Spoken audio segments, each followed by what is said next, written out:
mais delongas, porque um momento muito especial ainda, que é do ato da ceia, ainda se segue. Lucas 22, já fiquei à vontade, já soltei o 2. Versículos 27 em diante. Quem achou, diga amém. Amém. Lucas 22, versículos 27 em diante.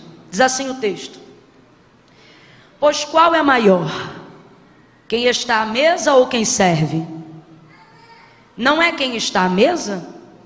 Eu, porém, entre vós, sou como aquele que serve. Vós sois os que tendes permanecido comigo nas minhas tentações.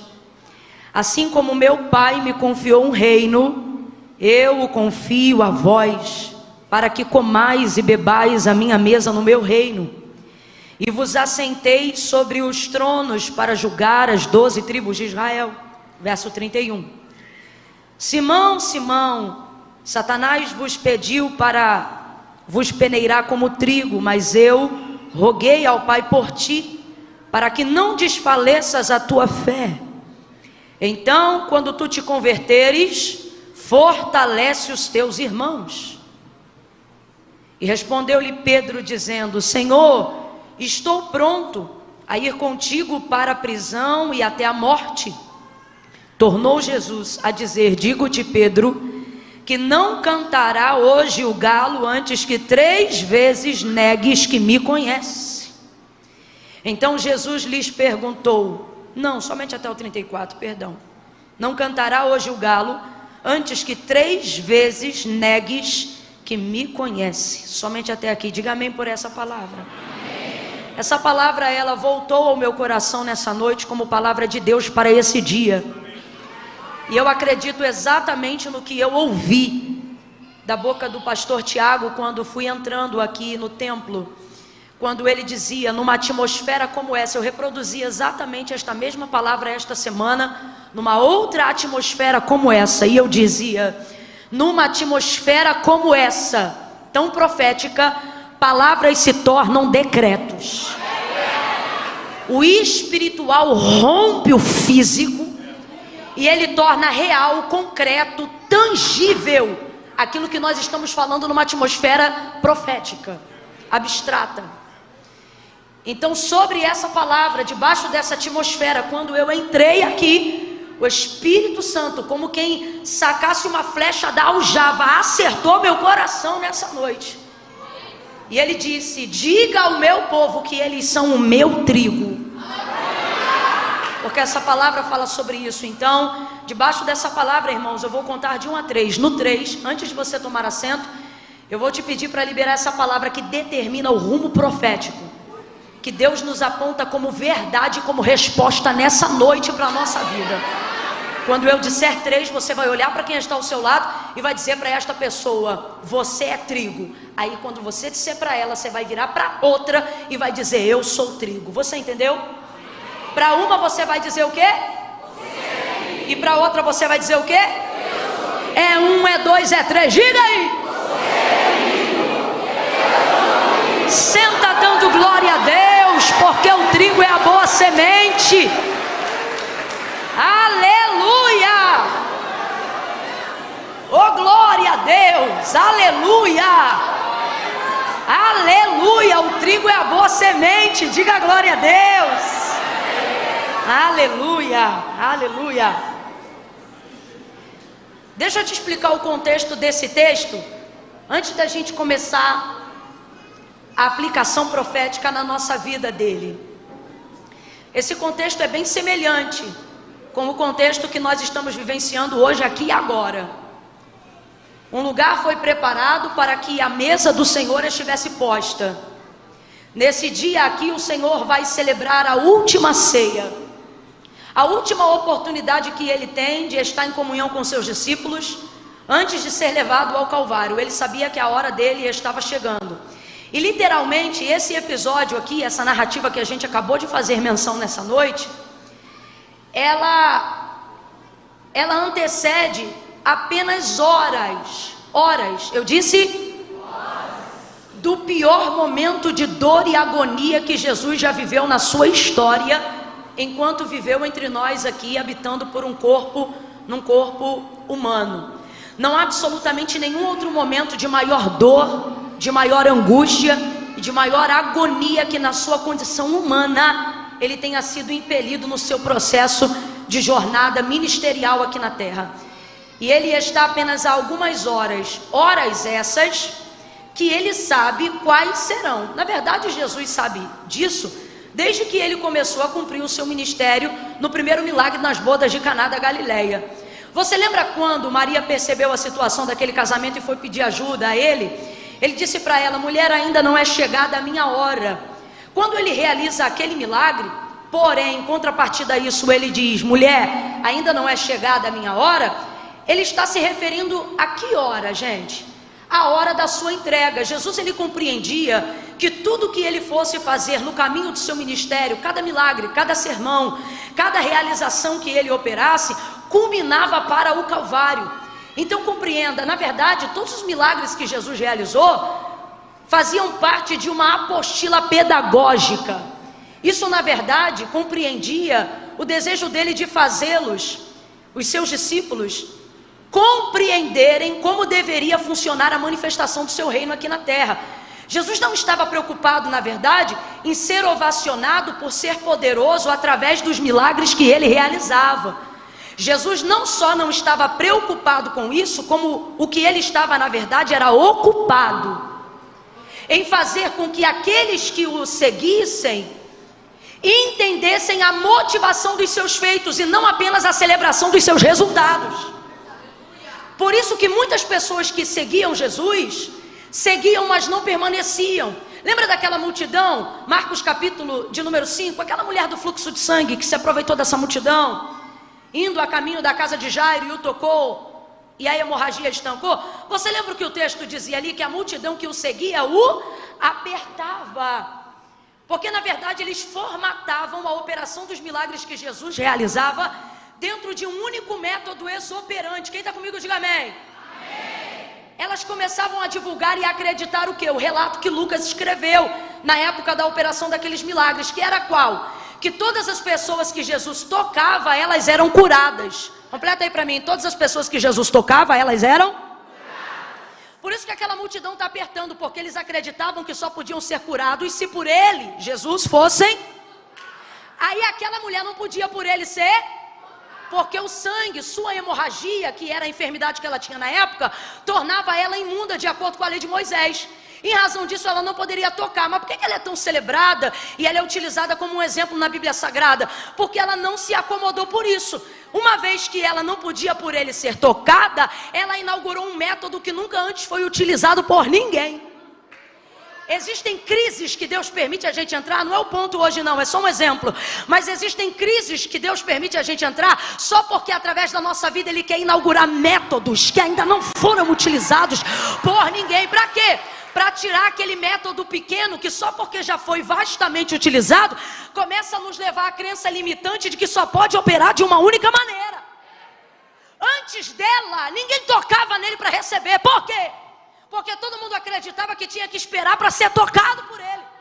Por que todo mundo aperta, mas ninguém recebe milagre? Porque está todo mundo esperando ser? Ela não. Uma vez que eu não posso por ele ser tocada, e é por isso que a fé dela é extraordinária. Ela me impressiona. Eu costumo dizer que ela foi, pegou o que queria sem pedir e não foi roubo. Você vê que o sermão nem é sobre ela, mas ela me encanta tanto que eu já parei aqui no texto.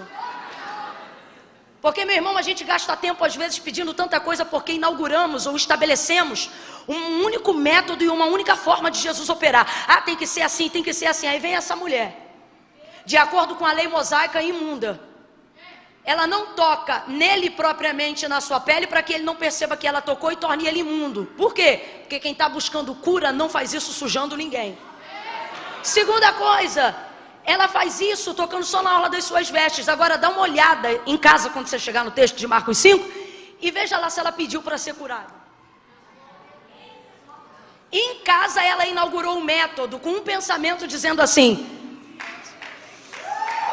se eu tão somente tocar, tá todo mundo do lado de Jesus dizendo assim: se ele me tocar eu sou curado.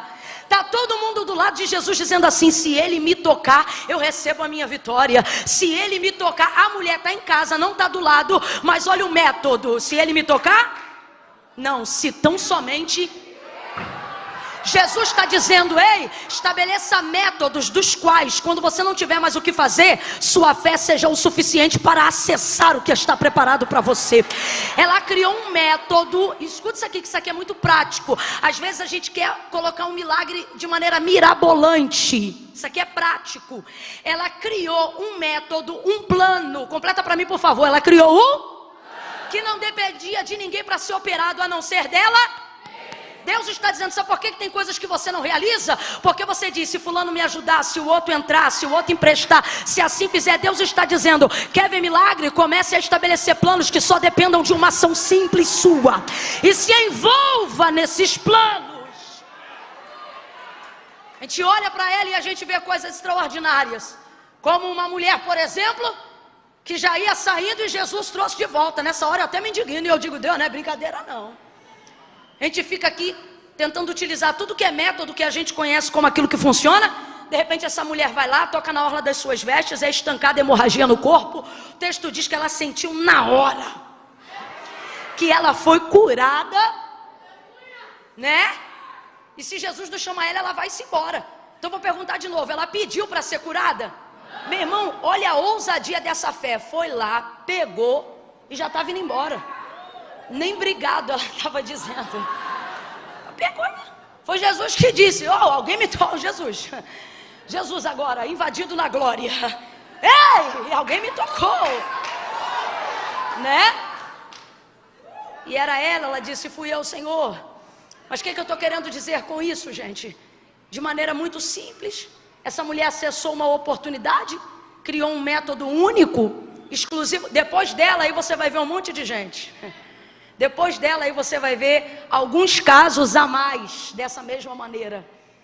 Mas veja, essa mulher, ela compreendeu que se ela tivesse a motivação correta pelo método, para o resultado que ela queria, isso seria o suficiente. Então preste muita atenção. Quando Jesus veio e ele implementa seu reino, e acabou que eu não disse o que eu queria dizer, e o que eu queria dizer de verdade é o seguinte: que quando ela realmente é um personagem que me deixa invejada.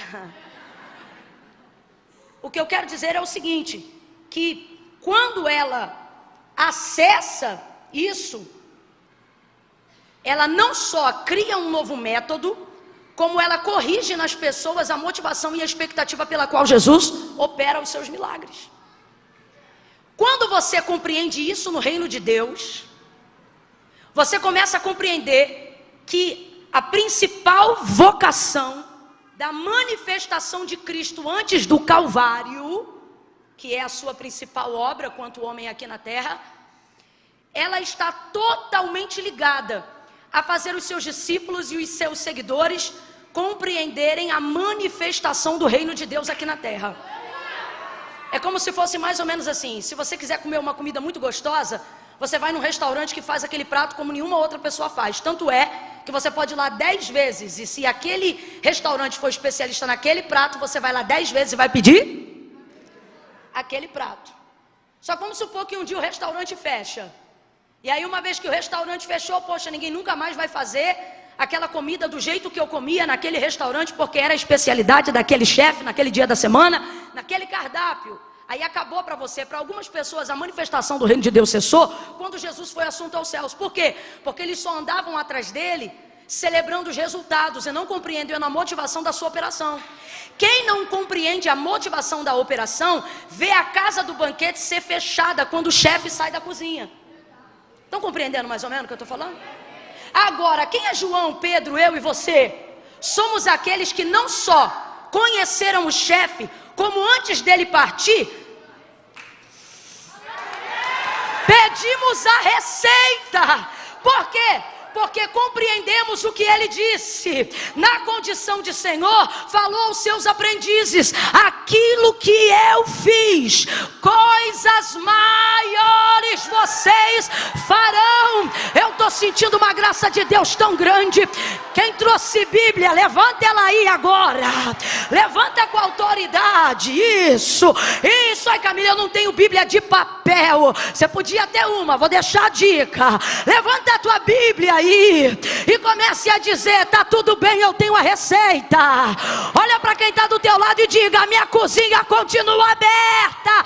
Tempero da graça, tempero da unção, tempero do poder, tempero da libertação. O reino de Deus se manifesta aonde eu entro, aonde eu falo, aonde eu canto, aonde eu prego, aonde eu profetizo, aonde eu intercedo, aonde eu oro. Porque eu não só conheci o chefe, eu compreendi suas motivações. Eu ando com a receita.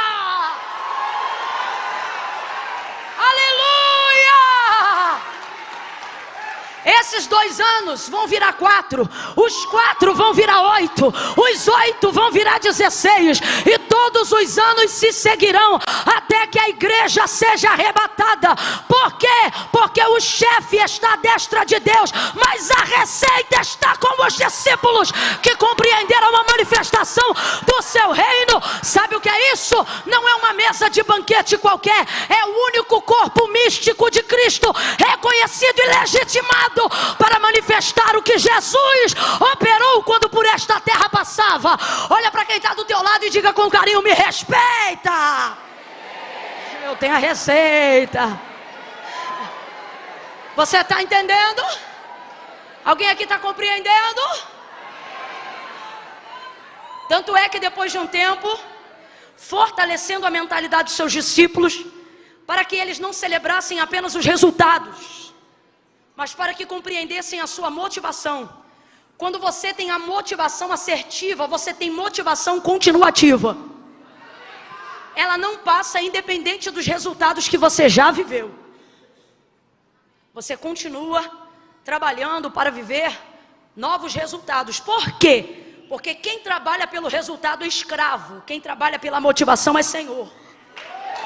Você continua vivendo, você continua seguindo. Vocês estão compreendendo o que Deus está falando conosco?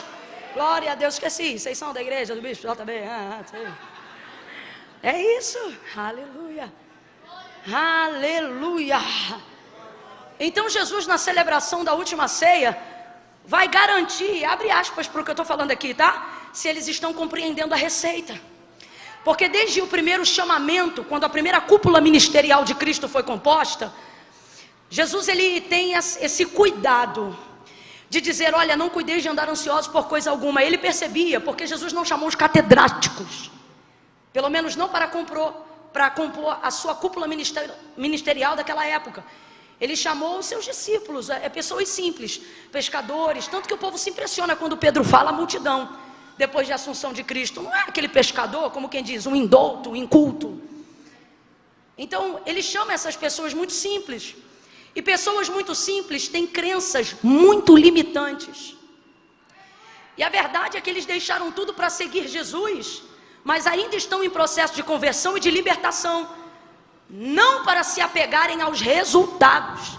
Tanto é, eita glória. Esse é aquele momento que você diz assim: ainda bem que eu estou na igreja se Jesus voltar. Não é?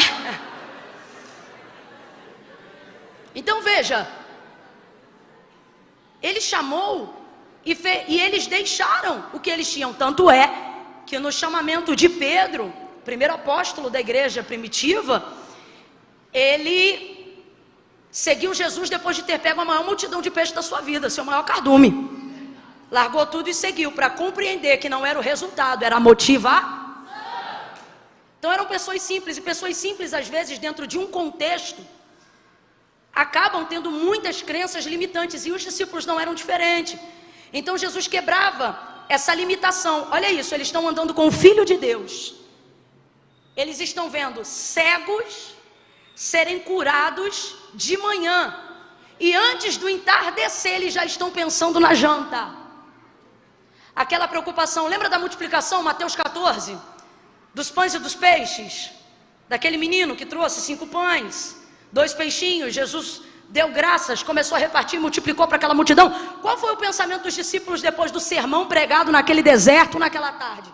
Senhor, manda eles embora. Rapaz, Jesus está pregando. Irmão, se a gente ouvir alguém que a gente gosta, ou alguém que nem gosta, mas que está pregando a palavra, já cativa a gente, imagina você ver o verbo vivo pregando. Pastor, pelo amor de Deus, gente. Ai, nesse culto ia ter que me catar a capar. Olha isso. Então, veja, Jesus está pregando, o povo está tomado, mas aquela multidão, Jesus disse que tinha compaixão. Por quê? Não o seguiam apenas por o que ele falava, mas sua principal motivação era o quê? Se ia ter comida. E os discípulos sabiam disso. Por quê? Porque pensavam como eles. Tem gente que só tem capacidade de julgar a gente pelos erros que a gente comete, porque no fundo eles cometem os mesmos erros. E aí os discípulos, Senhor, manda embora, manda esse povo embora. E o Senhor disse, não, ninguém vai embora, manda o povo sentar. Imagina você desesperado com uma multidão, você só tem 5 pães para dividir para 12, 2 peixes. E aí Jesus diz, não manda ninguém embora, faz círculo de 50 em 50 e 100 e manda todo mundo sentar. Que desespero. Porque o pensamento deles ainda estava nessa necessidade. Estamos seguindo aquele que supre necessidade. Estamos seguindo aquilo que supre necessidade. Ele supre necessidade, mas ainda assim, muito limitante. Eu vou te provar que a crença dos discípulos ainda era limitante, mesmo diante das realizações de Jesus. Porque isso não tem a ver com ter, tem a ver com se tornar. Quando Jesus te dá coisas, Ele não te dá coisas para você dizer, eu tenho. Ele te dá coisas para que você se torne. Você vai entender. Se você tem coisas, e estas coisas não te tornaram uma pessoa melhor, não foi Jesus que te deu. Tudo que Jesus te dá e te acrescenta, te torna uma pessoa melhor. E aí, olha isso. A prova de que a crença limitante deles era tamanha, que um dos discípulos vai chegar para ele na hora que vê os 5 pães e 2 peixes e diz assim para ele, Senhor, mas o que é isso para tanta gente? Ele fica com vergonha de oferecer aquilo. Um rapaz deixou aqui 5 pães e 2 peixes, mas o que é isso para tanta gente? Nem que tivéssemos, quem está me ouvindo diga amém, 200 denários de dinheiro. A crença, quando é muito limitante, nem no campo da imaginação, pastor Tiago, a pessoa consegue chegar a um resultado positivo, de tão limitada que ela é. Se liga nisso aqui, ó. Ele está falando de um campo de imaginação, ó. Baseado na quantidade de pessoas que tem aqui, 5 mil homens, sem contar mulheres e crianças, a conta que deveria ser feita era do que precisaria para abastecer, mesmo não tendo. Para abastecer isso aqui, só se tivéssemos. Se você não está tão limitado, você faz pelo menos uma conta, mesmo que você não tenha condições de pagar aquilo. Isso parece gente que deve, porque não tem dinheiro nem para metade, não pensa nem como vai pagar, e é por isso que nunca paga.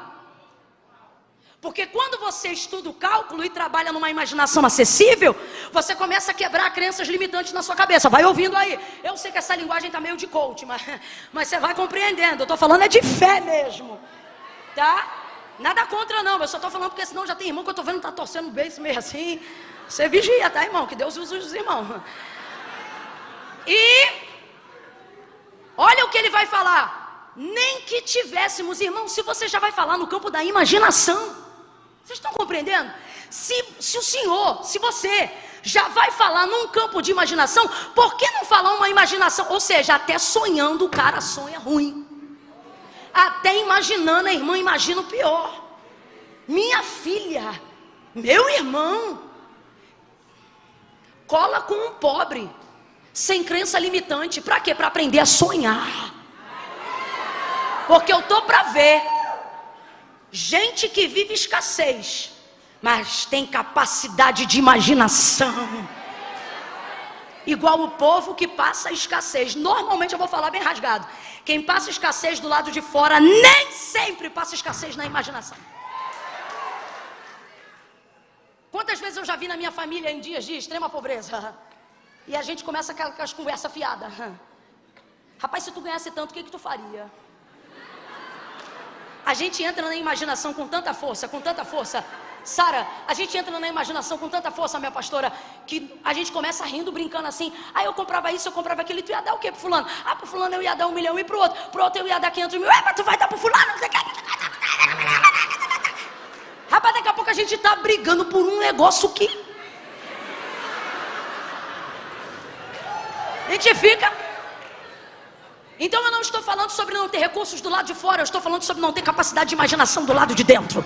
E aí Jesus vai fazer o que, pastor? Vai encher a mentalidade deles de imaginação, mas não é com senso lúdico. O que eu estou falando? Eu não estou falando de fantasia, eu não estou falando de utopia, eu estou falando que Jesus começa a compartilhar com eles uma fé baseada na palavra, que gera ponte para acessar as coisas que não existem ainda, mas que são chamadas à existência a partir do pensamento de quem as acessa pela palavra. Ora a fé é o firme fundamento, ora a fé é o firme fundamento, ora a fé é o firme fundamento. Bata nesse chão aí, veja se ele está firme, por favor. Faça, está firme, está firme. O Senhor está dizendo, está firme hoje. Se amanhã passar uma britadeira, arrebenta com esse chão em menos de 24 horas. Agora, se tu confia de ficar em pé nesse chão, que hoje é e amanhã pode não ser, olha o que o Senhor está dizendo. A fé não é piso, é fundamento, é algo que não pode ser removido.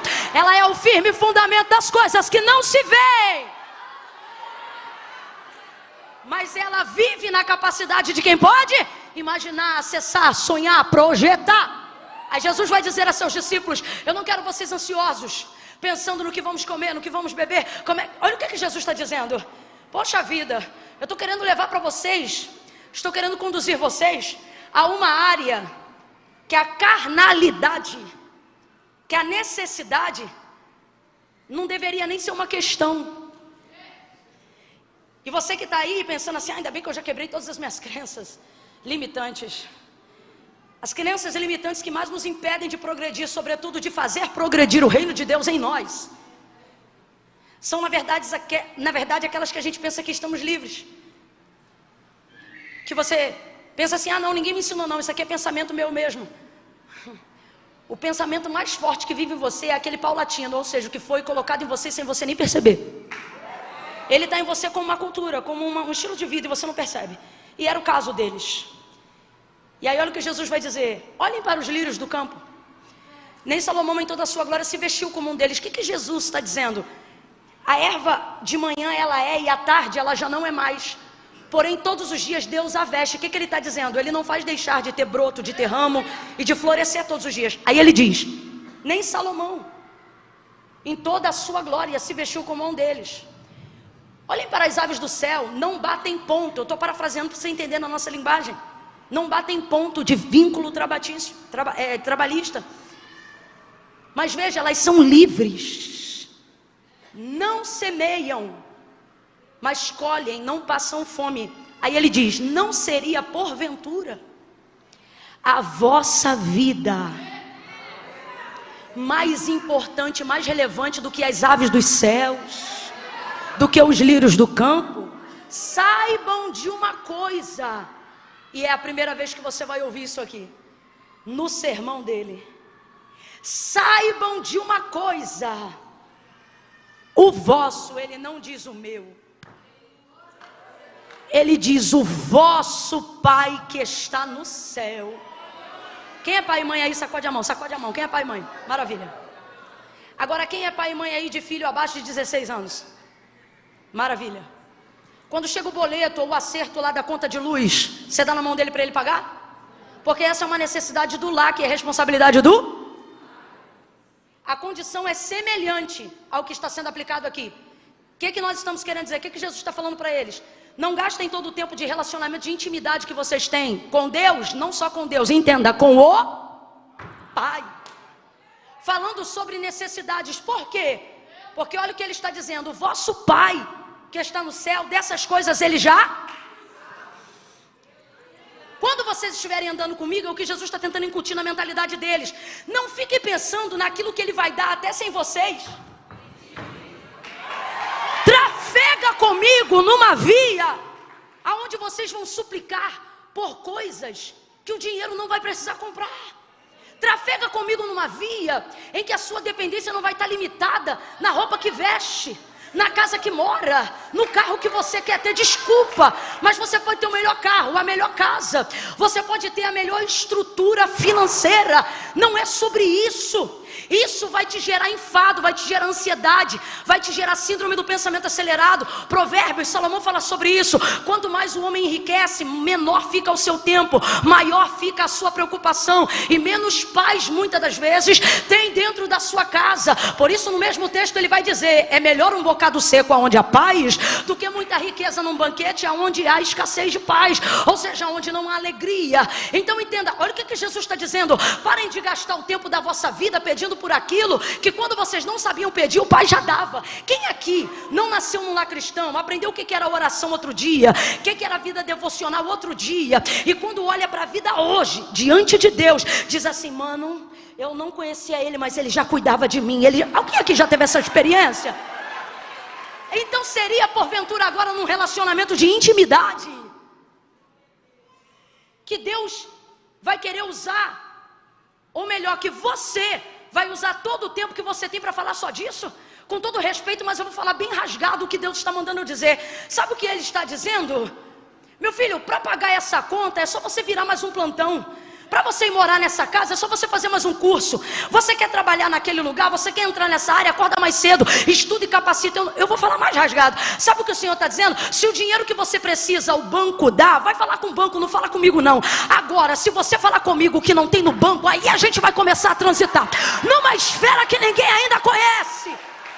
Então Jesus está chamando eles para coisas maiores. Quem está compreendendo, diga amém. Para compreenderem. Aí agora na celebração da última ceia, Ele quer dar uma conferida. Estou usando uma linguagem assim bem no populacho.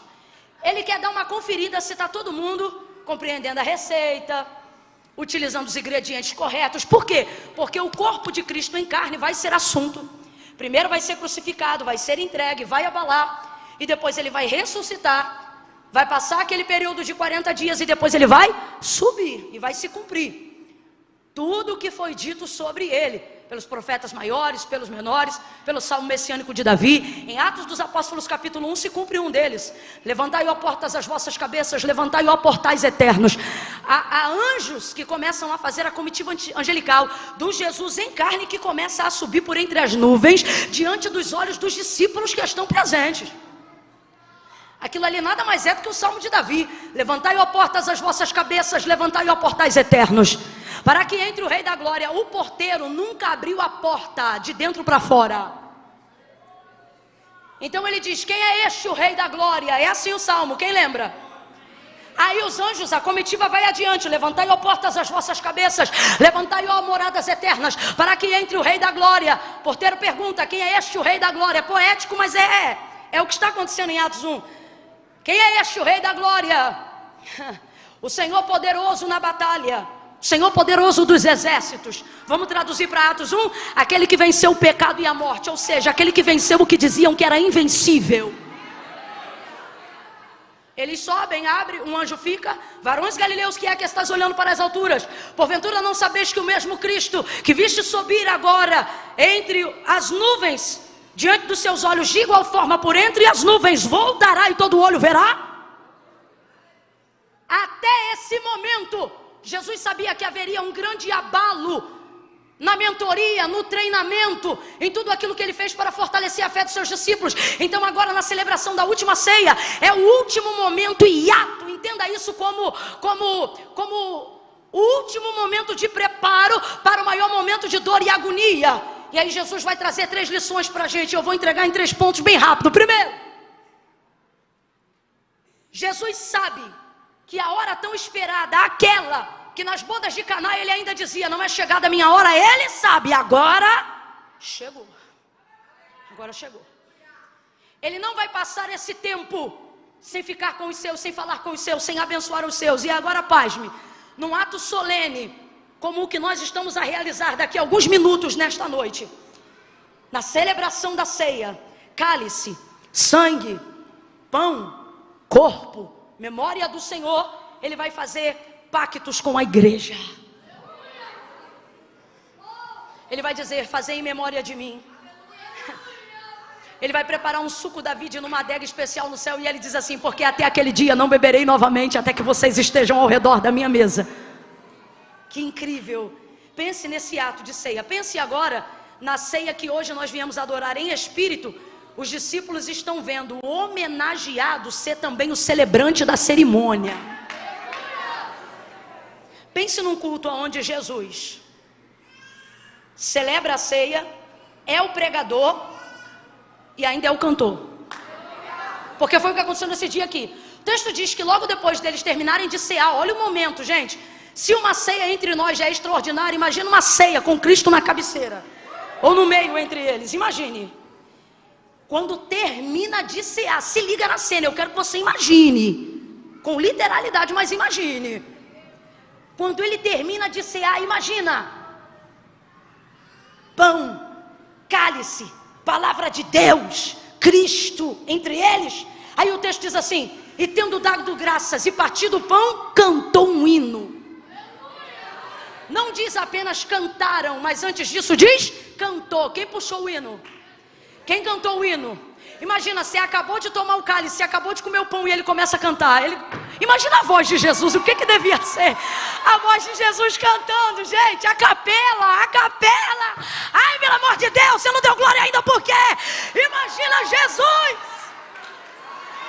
Nós viveremos esse dia. Aí você imagina, termina de cantar, mano, pensa nessa cena, para tudo agora, para tudo agora, pensa nessa cena, que glória. Só que olha o que o texto diz, e essa parte eu não li, mas está no mesmo capítulo, depois você lê. Depois desse momento, se liga, só falta os anjos, só falta sentir as asas dos anjos batendo no lugar. Olha o que o texto diz, que quando Jesus começa a falar da sua entrega, ou seja, ele está dizendo que eu vou sair, Filho do homem vai ser entregue, ó, vai acontecer tudo aquilo que eu estou treinando vocês. Olha o que o texto diz. E levantou-se entre eles forte discussão. Que é isso, Camila? Olha para o teu irmão e informa, diga, briga. Isso é briga 5 minutos depois da ceia, irmã. O pau começou a quebrar, a veia do pescoço de alguém começou a levantar. Alguém ficou vermelho, alguém falou mais alto. E posso te falar, a motivação da briga é tão feia quanto ela. Sabe qual era a disputa e a briga? Enquanto Jesus está falando da sua retirada, em vez deles sofrerem pela sua retirada, sabe o que eles pensam? Quem vai ficar no lugar da liderança? Deus me livre. Olha para o teu irmão e diga, Deus me free. Deus me livre. Jesus ainda nem se ausentou do meio deles, pastor. Nem se ausentou do meio deles. E eles já estão pensando quem é que vai liderar quem. Começaram a discutir para saber entre eles quem seria o maior. E Jesus estava presente. Aí Jesus vai acabar com a discussão. Jesus vai entrar e ele vai dizer assim: estando entre vós, quem é o maior? O que Jesus está dizendo? Calma que eu ainda nem saí. Estando entre vós, quem é o maior? O Senhor é o maior, ok. Sendo eu o maior e estando entre vós, pensem comigo. A mesa, quem é maior? O que se assenta ou o que serve? Olha o que ele está dizendo. Quem é o maior entre vós? O maior sou eu, Jesus. Ok, uma vez que vocês concordam que eu, Jesus, sou o maior entre vós, agora pensem comigo. Estando à mesa, tem aquele que se assenta e é servido, e tem o que está ao lado de pé servindo. Quem é maior, o que se assenta ou o que serve? Não, eu não estou falando para vocês falarem o que Jesus falou. Estou falando qual é o protocolo. Então você vai num restaurante, você manda o garçom sentar e é você que serve ele? Então vamos lá, Jesus está explicando para eles. Estando entre vós eu sou o maior, mas pensem comigo. A mesa, o maior é o que se assenta? Ou é o que serve? Agora, estando eu entre vós, me assentei ou vos servi? São perguntas. Eles lembram, foi o Senhor. Botou toalha na cintura, colocou posição de servo, lavou pés, fez um monte de coisa. Não, foi o Senhor. Pois então entendam, no meu reino. Sabe o que Jesus está dizendo? O problema de vocês não é nem vocês estarem brigando, mas é vocês estarem brigando pelo motivo errado. No meu reino o maior é o quê? O maior é o quê? Então ele não está brigando porque alguém quer ser referência. O que ele está brigando é pela motivação pela qual esse alguém quer ser. Então ele está dizendo, vocês querem ser maior? Não briguem pela cadeira, briguem pelo serviço. Pastor, vou liberar uma palavra profética aqui para a igreja do Senhor. Se tiver briga aqui, vai ser na escala de obreiro. Por quê? Porque alguém repetiu? Não, porque alguém vai querer vir de novo. Vai querer, não, esse mês eu vou servir todos os domingos. Não, esse mês eu quero todas as terças. Eu quero declarar que vai ter irmão levantando a voz no estacionamento dizendo, não, entre e assiste o culto. Aí ele diz, não, entra você. Hoje quem vai cuidar dos carros sou eu. Você recebe isto. Porque Jesus está dizendo, querem brigar? Briguem por isto.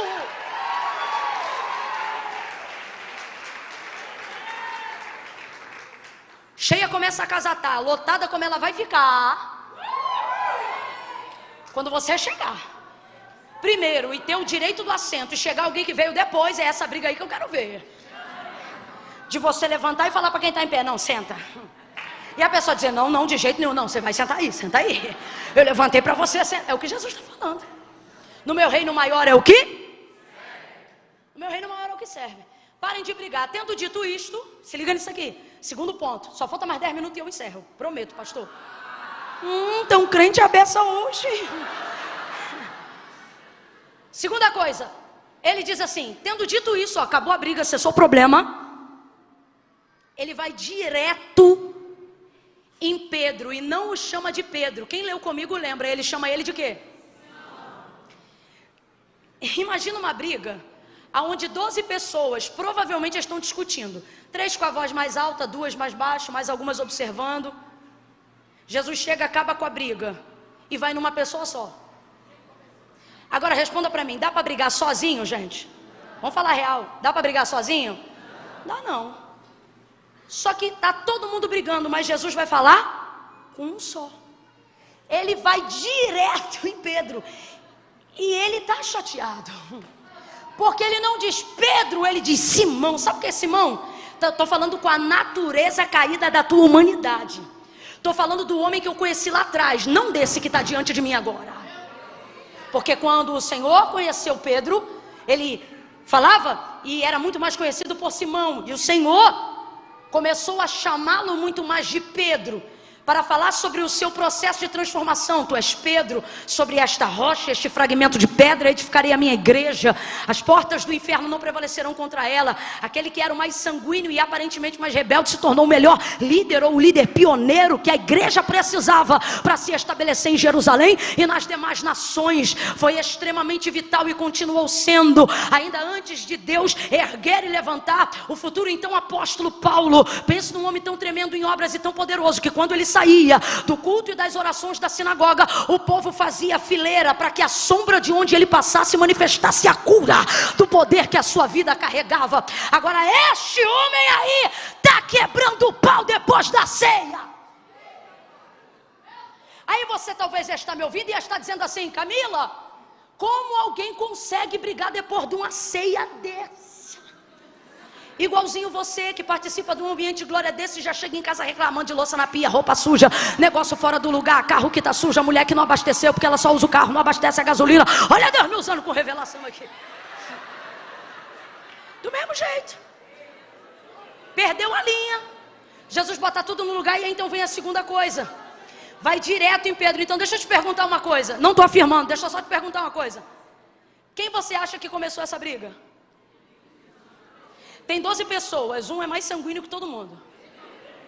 Augusto Cury cria eu vi uma palavra dele onde ele cria o temperamento baseado nas escrituras sagradas de cada discípulo. João, por exemplo, ele fala do seu pico de bipolaridade. O discípulo do amor teve hora que queria tacar fogo em todo mundo. Não foi? Jesus teve que acalmá-lo e dizer, calma João, quem não é contra nós é por nós. E Pedro? Você acha que Pedro é o quê? De sanguíneo para colérico, irmão. Pedro é Simão. O que isso significa? Estou falando com a sua natureza. Estou falando com um Adão caído que insiste em residir em você. Isso aqui é para despertar Pedro de onde ele saiu, quem ele era e quem Deus não quer mais que ele seja. Satanás te pediu para te moer, peneirar como se você fosse trigo. Como se você fosse? Tá todo errado, mas Satanás não pediu para peneirar como se faz ao joio. Se liga nisso. É um vacilão, mas pediu para peneirar como se fosse, porque o Senhor sabia e o inferno também sabia. É um trigo novo, mas ainda assim é. E qual é a diferença? Vou lhe dizer agora. Camila, por que o Senhor orou por ele, já que ele é trigo, e a palavra do Senhor aponta na parábola do joio e do trigo, que o trigo é a boa semente semeada pelo Senhor? Por que então o Senhor não permitiu que Pedro fosse tentado, que Satanás concluísse a tentação que queria? Por que precisou da intervenção de Jesus? Quem está comigo, diga amém, gente. Por que precisou da intervenção de Jesus, dizendo para Pedro, para Simão, que orou, entrou na posição de intercessor e orou por ele, dizendo: Pai, livra ele dessa tentação, já que ele era trigo, que caísse então na peneira, como convém ao crente ser provado, para aprender o que é paciência, para aprender o que é perseverança, como diz o texto sagrado. Mas por que? É isto que você tem que se perguntar nesse texto. Por que o Senhor Jesus vai entrar para interceder pela vida de Pedro? Olha a condição de Pedro. Você está achando que isso é difícil? Olha a condição de Pedro. Olha como o Senhor fala com ele: Simão, Simão, Satanás te pediu para te peneirar como trigo, mas eu roguei ao Pai por ti.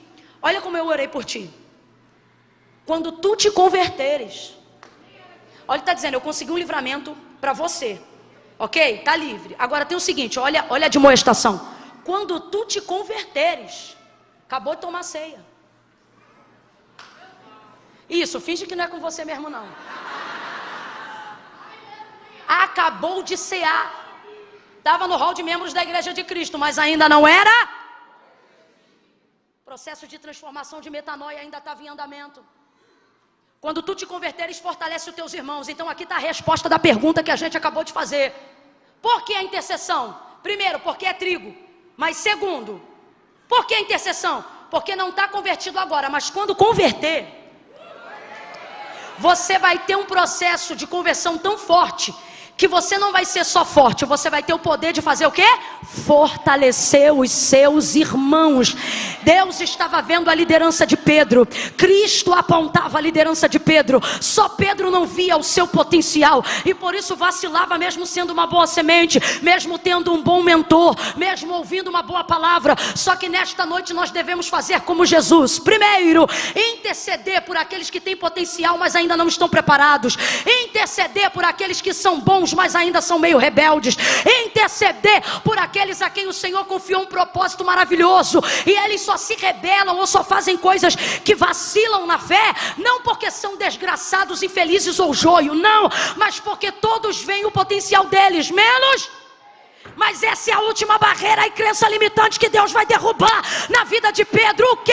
Ele vai corrigir a sua identidade. Camila, como é que se corrige a identidade de um homem, de uma mulher que Deus quer usar? Você tem que parar de se ver como você se vê, e tem que começar a se ver como Deus te chamou. E comece a profetizar sobre a sua vida as palavras que Deus liberou sobre você. Nelas estão sua vida, nela está a sua identidade. Vou te explicar o processo da peneira em 2 minutos. Primeiro, como é que funcionava a agricultura? E o Senhor está falando na linguagem daquela época, porque Ele quer acessar aquelas pessoas. Hoje Ele está falando nessa linguagem, porque Ele quer acessar essas pessoas. Então entenda, como era o processo da agricultura? Vem comigo na parábola. Ele diz assim: parábola do trigo e do joio. Durante o dia, os servos semearam o trigo, a semente que o Senhor do campo deu para eles semearem na terra. Trabalharam o dia inteiro, semearam a semente do trigo, para dar lucro e semente no celeiro do Senhor do campo. Quando chegou a noite, eles estavam cansados. Completa para mim, eles estavam? Dormiram, porque o sono é para todos. O sono é para? Tem coisa na tua vida que tu perde de vista, não é porque você é mau, é porque um nível de impotência foi estabelecido para todos os homens.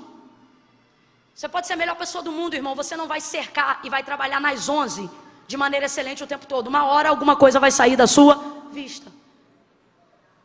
Todos dormiram. O inimigo veio durante a noite.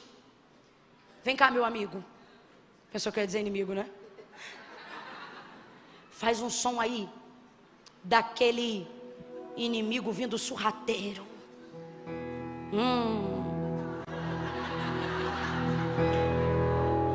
Durante a noite, enquanto todos dormiam, o inimigo vem e começa a plantar a semente do joio onde eles plantaram a semente do...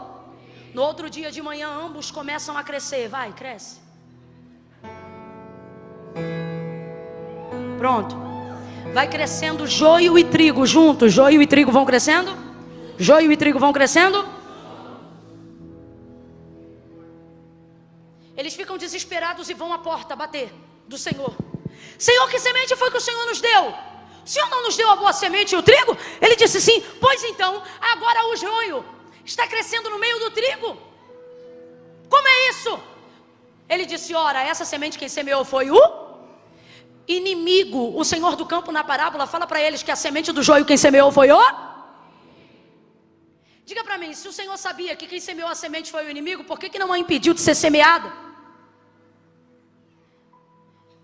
Porque o Senhor está cuidando de coisas importantes e seus servos também deveriam cuidar de coisas mais importantes. Por que você está falando isso, Camila? Entenda, o objetivo do Senhor é que o trigo seja semeado. O objetivo do Senhor é que o trigo cresça. O objetivo do Senhor é colher o trigo e colocar a sua semente no celeiro. Camila, e o joio? O joio não deve ser preocupação para nós. Por quê? Porque joio não impede o crescimento do trigo, mesmo que esteja do seu lado. Mas eles vão ficar desesperados. E aí eles vão dizer assim, Senhor, quer que nós vamos lá e arranquemos o joio no meio do trigo? O Senhor vai dizer, não! Faz isso não. Porque há de ser que vocês não vão ter o discernimento perfeito de saber o que é joio e o que é. E arrancando o joio, mesmo que seja para ajudar, nesse processo pode ser que vocês percam alguma semente de... Agora diga para mim, a semente de joio vale quanto? Nada, porque joio é considerado erva daninha das sementes. Então ele não vale nada. Agora, alguém pega aqui para mim um galinho desse ramo de trigo, por favor.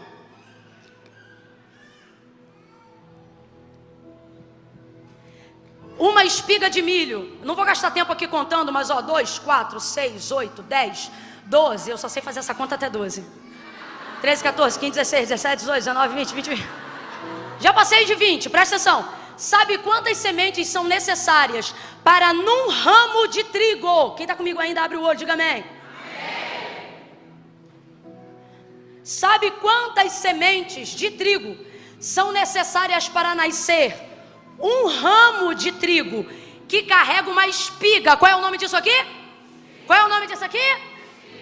Numa espiga, quando ela dá pouca, ou seja, quando ela dá uma espiga só, ela dá no mínimo 30 gominhos desses aqui que vocês estão vendo. No mínimo, você viu que eu parei na metade e já tinha 22.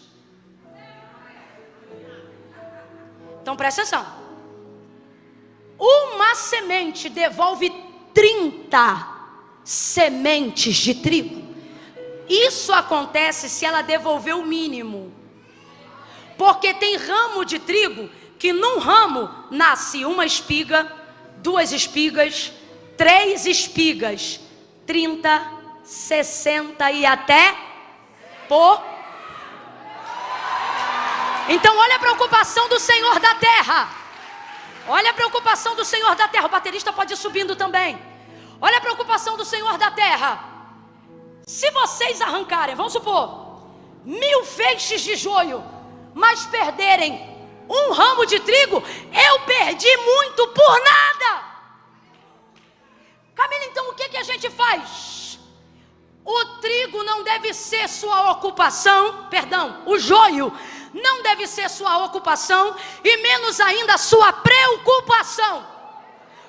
Deus está dizendo hoje aqui, a trigos, a servos, e como o Senhor Ele está dizendo, por que você acha que tem que fazer tudo e organizar tudo do seu jeito, achando que você é o último profeta da última verdade pregada?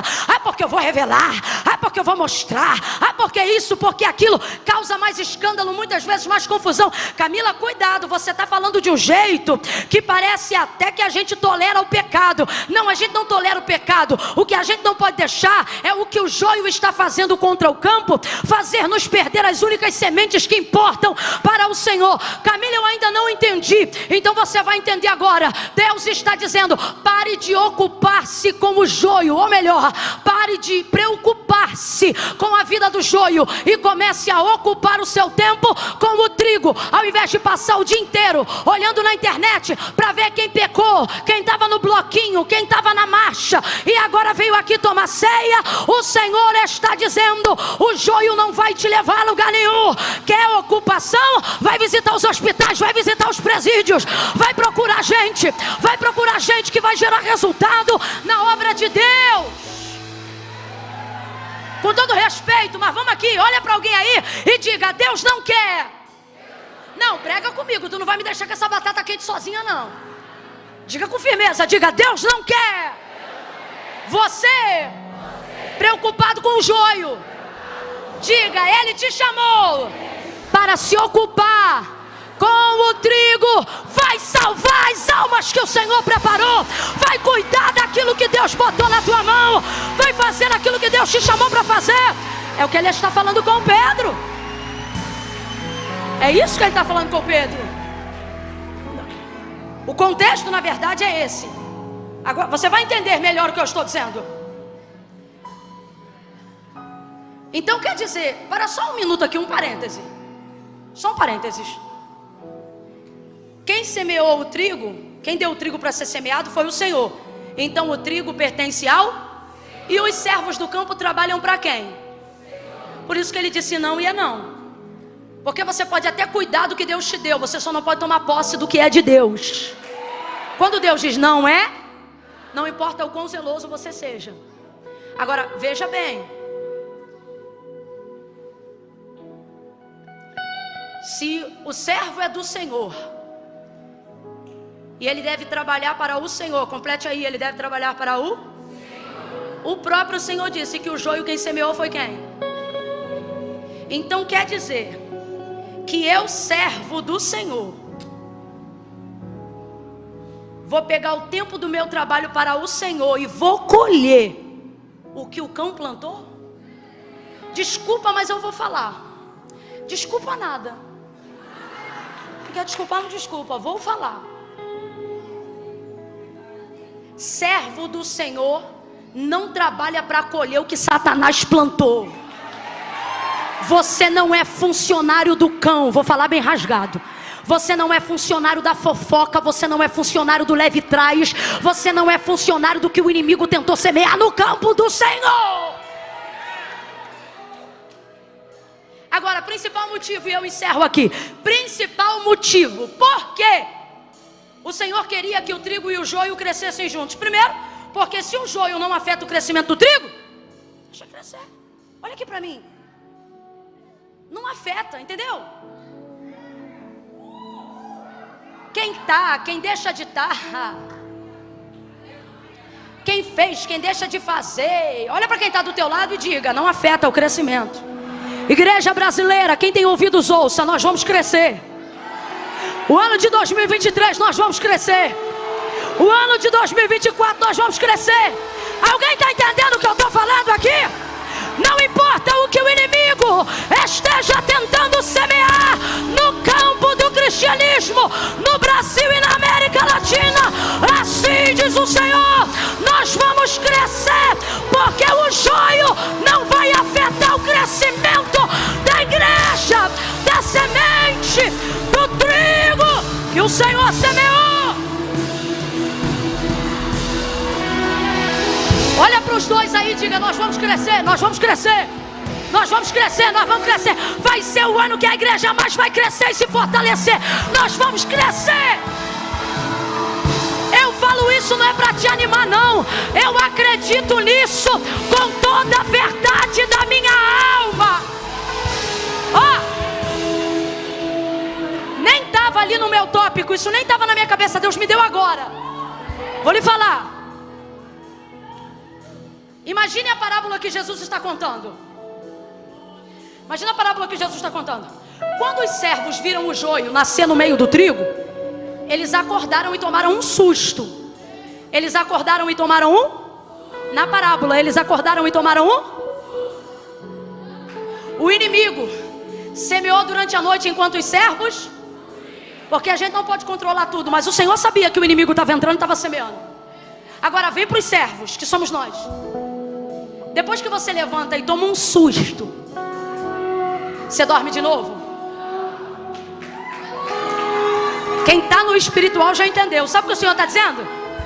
Esse susto não foi para bater a perna de vocês uma na outra, não. Foi para vocês dobrarem o pelotão da vigilância. No campo onde estamos semeando, se inimigo entrar, vai ter que entrar de foice. Vai ter que entrar, porque nós estamos armados. Oh! Deixa eu fechar em Pedro. Senão os exegetas vão me excomungar nessa noite.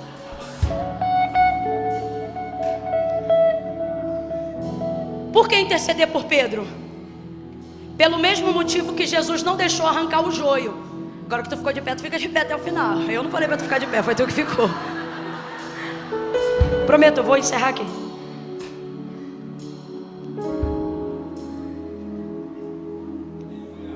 Não quero que vocês arranquem. E agora você vai entender isso, e quem é agricultor sabe do que eu estou falando. Por que não quero que arranque? Ele vai dizer, porque há de ser que tentando arrancar o joio, com ele vocês também vão acabar tirando o... Por que isso vai acontecer? Porque ambos estão na fase de... E trigo é trigo e joio é joio. Mas na fase de crescimento, ou seja, quando o trigo ainda é novo, eles são aparentemente... Ouve. Mas eu roguei ao Pai por ti, Pedro, para que não desfaleças a tua fé. Quando Satanás pediu para peneirar, isso aqui Jesus está usando uma linguagem que é o que nós estamos pregando aqui. Te pediu para peneirar como? Trigo. Agora vamos lá. Se trigo é trigo, trigo tem que ser peneirado, sim ou não? Vai para a agricultura daquela época. Colhia o trigo no dia da ceifa, que foi o que o Senhor mandou eles fazerem na parábola. Deixa crescer juntos. No dia da ceifa, corta e leva todo mundo para ser peneirado. O joio, vocês vão ver logo que ele não é trigo, porque ele é leve, ele tem crescimento, mas não tem resistência, não tem força, não tem fruto, não tem semente. Inclusive, é interessante que o trigo é plantado de manhã, o joio é plantado de noite, mas o texto diz que eles crescem. Como é que pode crescer junto se o outro foi plantado primeiro? Porque quem cresce vazio, cresce rapidão. É mais ou menos o joio, escuta isso. Deixa crescer junto. No dia, o trigo, por causa do peso da semente, ele enverga. A espiga pesa no galho. Quanto mais você tem, mais você? Isso. O joio não tem fruto. Ele continua levinho lá no vento, assim, fazendo onda. Por isso que você não tem que ocupar teu tempo em arrancar joio. Joio, até o vento leva ele. Aí corta tudo. O joio queima no fogo e o trigo tem que ser peneirado. Leva ele para ser craquelado. Craquela o trigo, coloca na peneira. Imagine agora uma peneira de pedreiro. Não era a que era utilizada, mas dentro da nossa cultura, para a gente entender. Quem aqui já peneirou meio metro de terra aí? Eita Deus, esqueci que eu estou em Alphaville. Aqui, Vou pedir para Deus botar uma peneira na tua mão. Trabalhos manuais são bons. Lá em casa a gente peneirava areia para fazer laje, cimento, pedra. Quem não tem muito costume de peneira, sofre um pouquinho e fica assim. Só que tem uns abusados também que arrebenta. Pega um bom ajudante, um bom servente, ou abusado.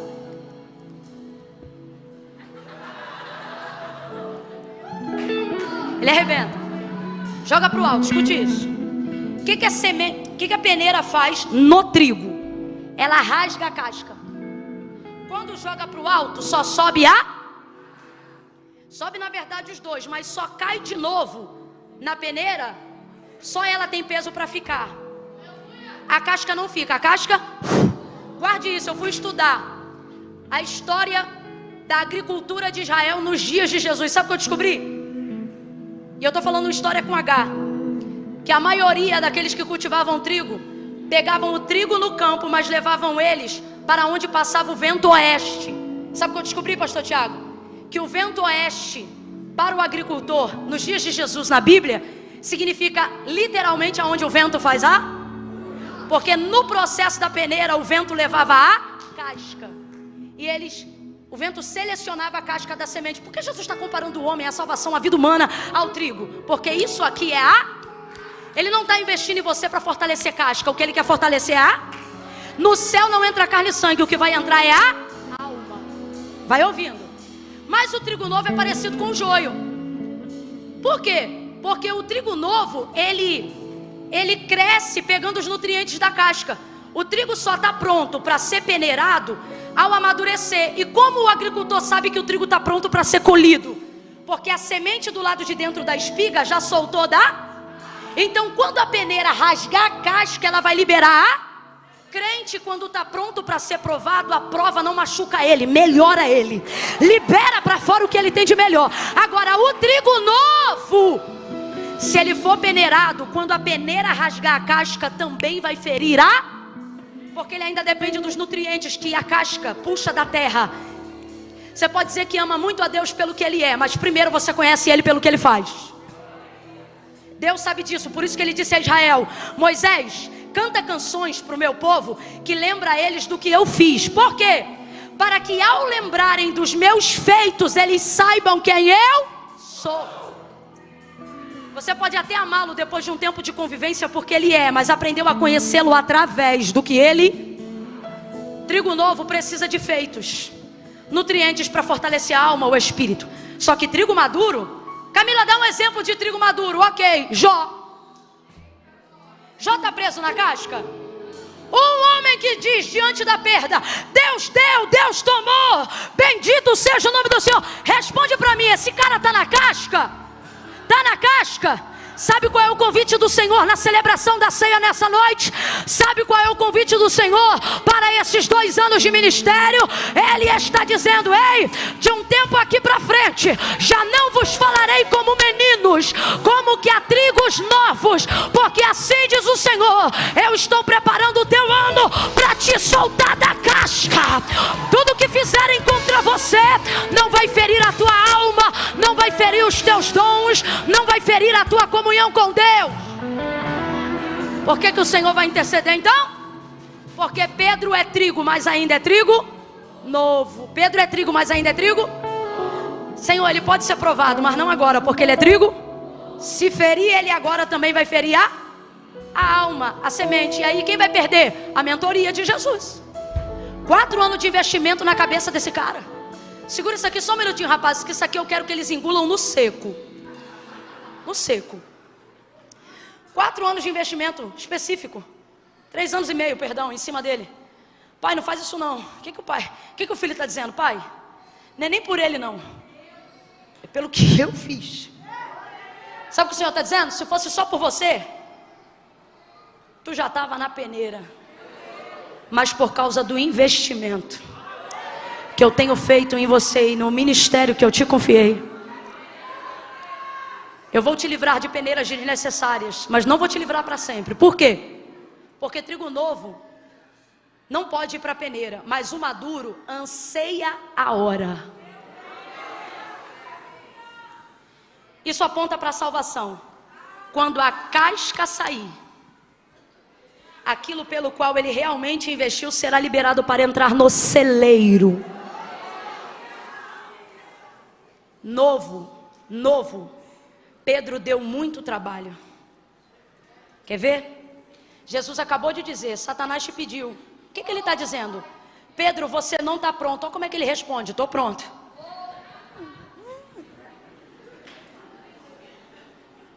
Olha que maturidade. Novo, ele corta a orelha de Malco. Maduro, ele cura os surdos. Faz uma comparação aqui comigo.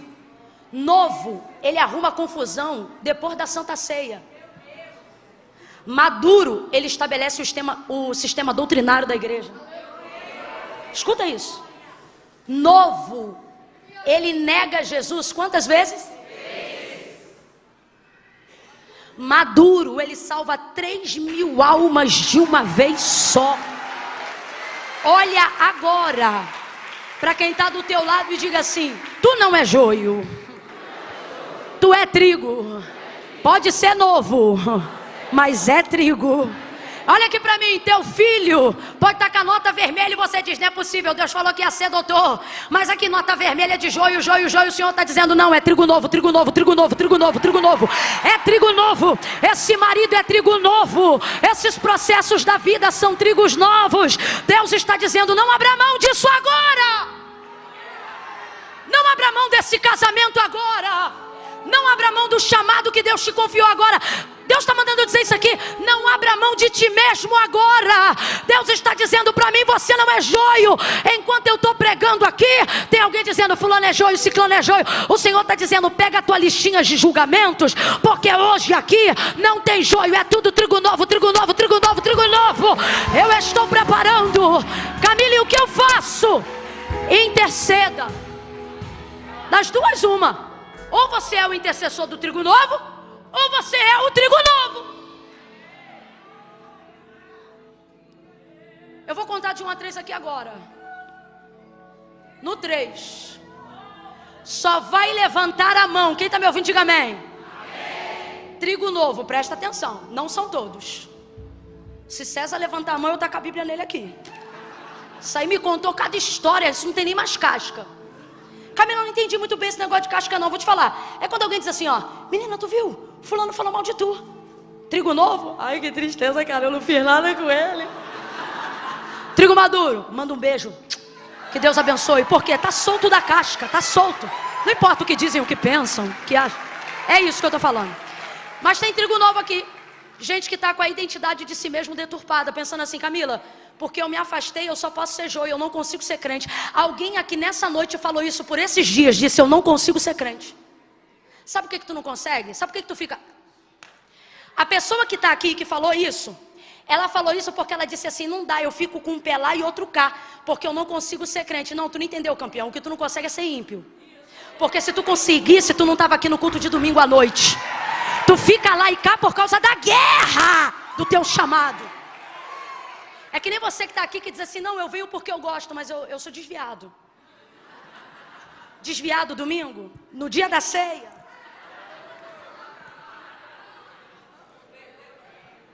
Tu não é desviado. Olha para mim, desviado não frequenta culto. Que raio de desviado é você? Que até crente, daqui a pouco, vai começar aqui, ó. Aqui, ó. E o desviado tá assim, eita, que Deus está falando comigo hoje. Que raio de desviado é você? Tu não é desviado. Tu é afastado. Sabe por que você está aqui? Porque tem saudade.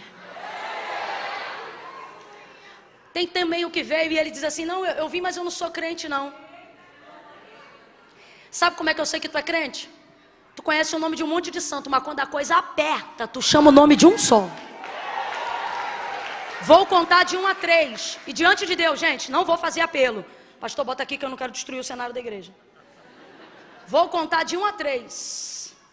No 3, quem está afastado, distante, e quer tomar uma decisão hoje, antes da celebração da ceia, para poder colocar esse ato memorial como assim, ó, último dia. O último dia, o dia que eu entreguei minha vida para Cristo foi num dia de ceia. Porque a partir daquele dia, o próximo cálice quem ia tomar ia ser eu.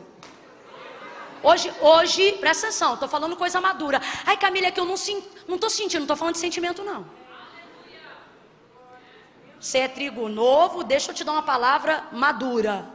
Salvação não é sentimento, é decisão. Ai, eu não estou sentindo, não. Crê que Jesus é o único mediador entre Deus e os homens? Camila, eu creio.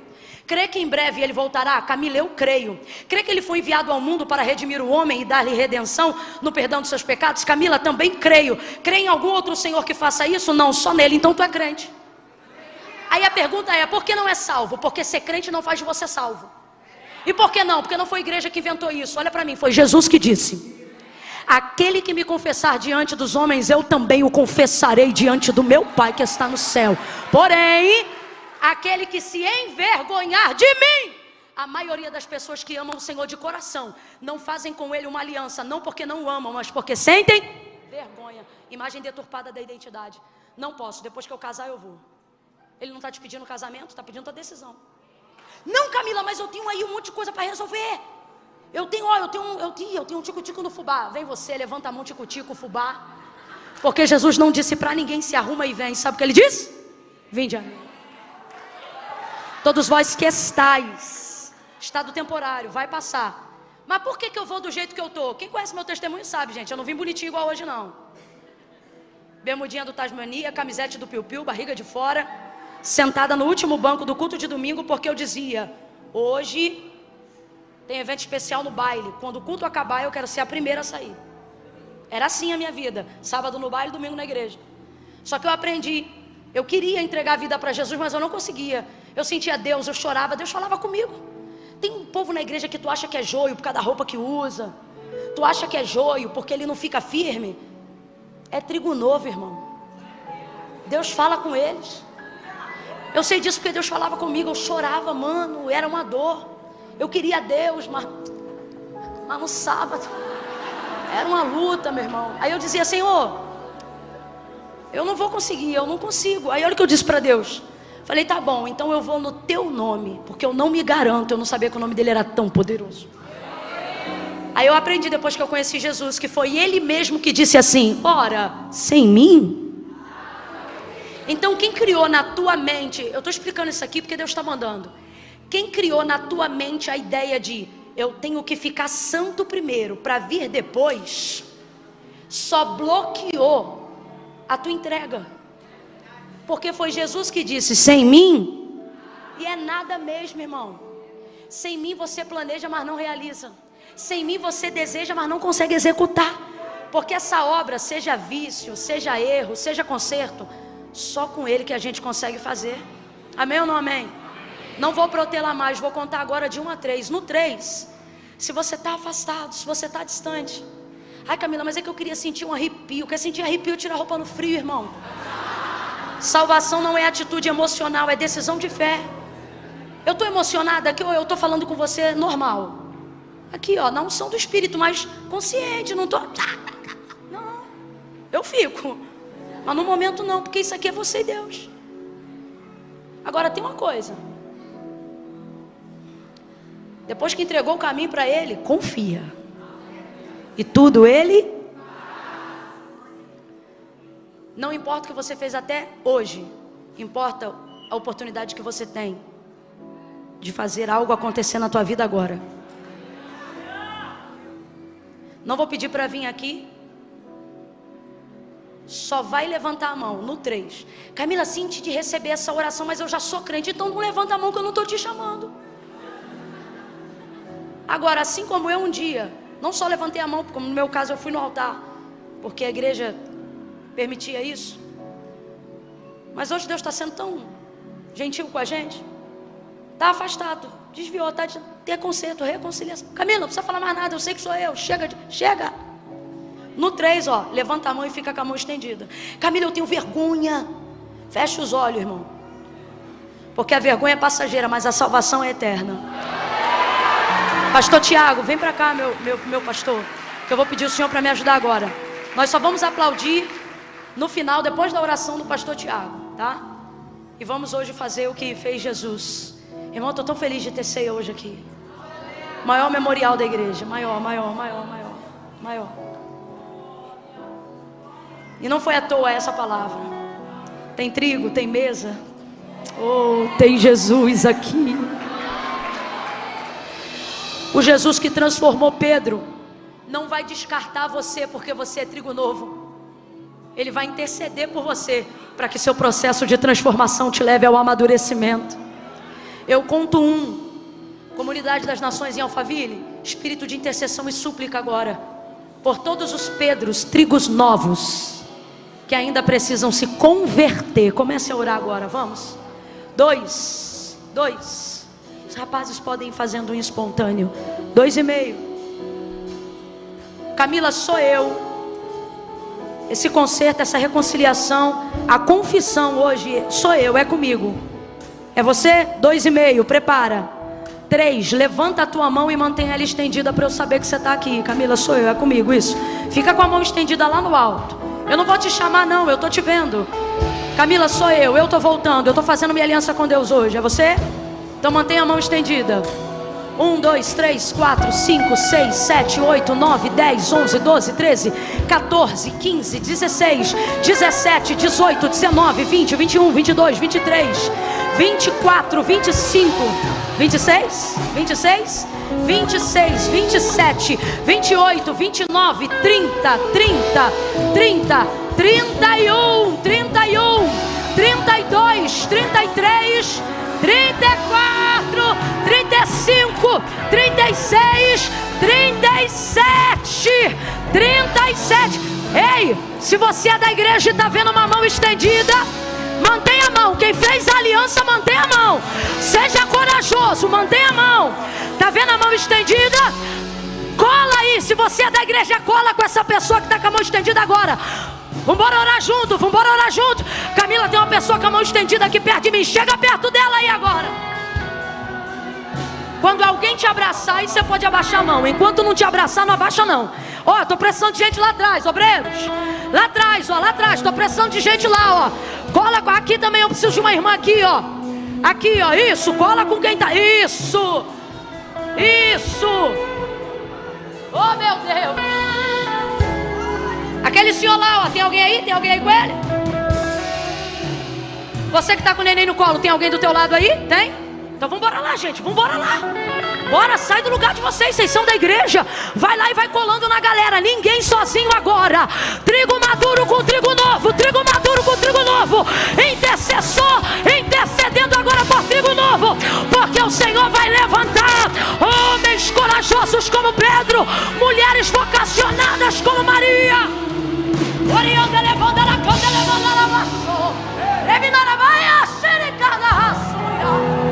Que unção é essa?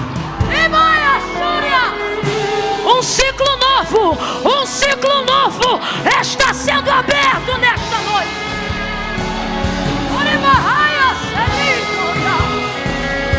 Aleluia, aleluia, Jesus. Fica perto dessa pessoa. Meu Deus. Quando ele era novo, ele negou Jesus, fugiu. Mas quando ele amadureceu e mostraram a cruz para ele, fiquem ligados, ele disse assim: vira a cruz de cabeça para baixo. Pedro falou isso. Ele disse: vira de cabeça para baixo. Ele estava tão maduro que não importava o que iam fazer com a carne dele. É essa liberdade que devemos andar, naquele que nos libertou. Não é a liberdade de quem está preocupado se vai ter nova onda de Covid. Não é liberdade limitada de no domingo à noite estar celebrando o corpo de Cristo e na segunda-feira de manhã preocupado que não conseguiu pagar a fatura do cartão. Liberdade com que Cristo libertou. Circunstâncias exteriores só batem na minha casca, não corrompem a minha alma, não abalam os meus princípios. Minha semente está guardada. Quem está entendendo isso, diga amém.